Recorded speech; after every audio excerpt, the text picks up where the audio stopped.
This content is produced by Darknet Breaker, a cybersecurity and dark web education brand. All videos, posts, and content are strictly for educational and awareness purposes only.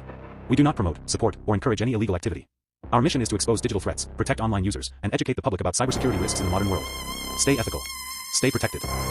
When you hear hacker, you probably picture a hooded figure in a dark room, furiously typing to steal a bank password. But the people actually working to secure our world, the white hat ethical hackers, are spending less time looking at websites and much more time looking at the heavy machinery that surrounds us. We have taken purely mechanical machines and given them a way to listen to data. But once listening, they aren't always programmed to check if the voice comes from a trusted owner or a stranger halfway across the globe. Ethical hackers find these open pathways first. They find the mistakes in the software before a bad actor can use them to reach out and physically manipulate the world around us. In security, we use a concept called the attack surface. It's basically a map of every single point where a stranger can try to send data into a system or pull information out of it. As we connect more of our infrastructure to the internet, that surface is expanding into places we never expected. The equipment that grows our food, the ships that cross our oceans, and the satellites in our orbit. So where exactly are these digital detectives looking today that the rest of us rarely even think about? Let's start on the farm. A modern tractor is a massive, high-tech machine that stays constantly connected to the internet to track harvests and soil health. To function, the tractor relies on a digital nervous system called a CAN bus. This network carries signals from the computer brain out to the engine, steering, and chemical sprayers. This diagram shows how data flows. Designed to be fast, it doesn't scramble messages or require passwords. If a hacker accesses this unencrypted network, they can send false signals, tricking the tractor into applying the wrong chemicals or shutting down the onion. Ethical hackers test these agricultural networks to find these flaws.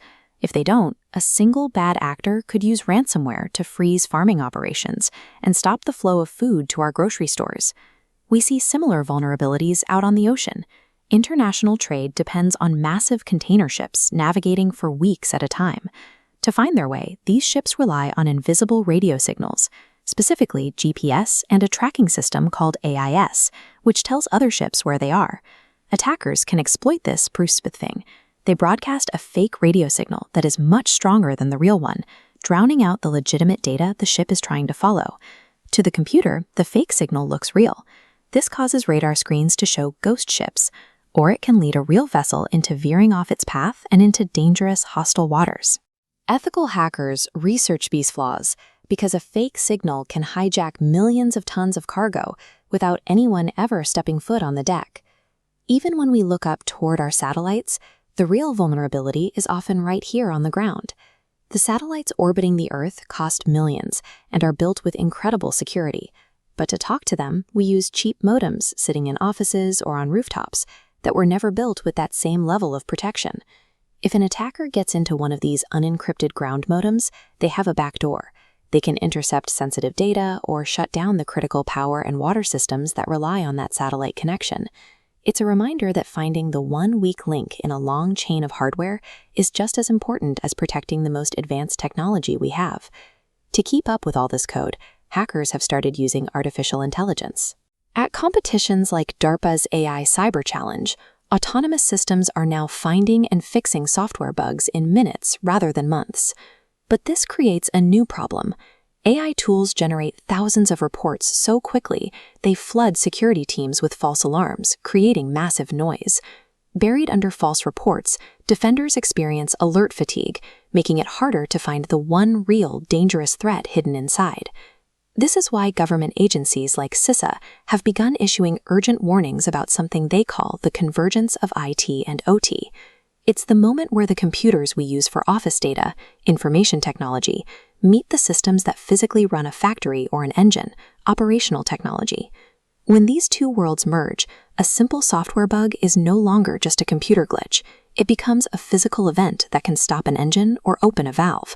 This is why the ethical part of ethical hacking is so important. These professionals operate strictly within the law to keep us safe. They practice active defense, which means building traps and shields within their own networks. It is strictly illegal to hack back, which means crossing over into an attacker's network to get revenge. Instead, they work in teams. Red teams simulate attacks to find the holes, and purple teams work alongside the owners to make sure those holes are fixed before a real attacker finds them. It's a disciplined, professional process designed to prevent disasters before they can start. Today, the boundary between software and safety has disappeared. When a computer is linked to a rudder or a brake, protecting that code is the same thing as protecting the people nearby.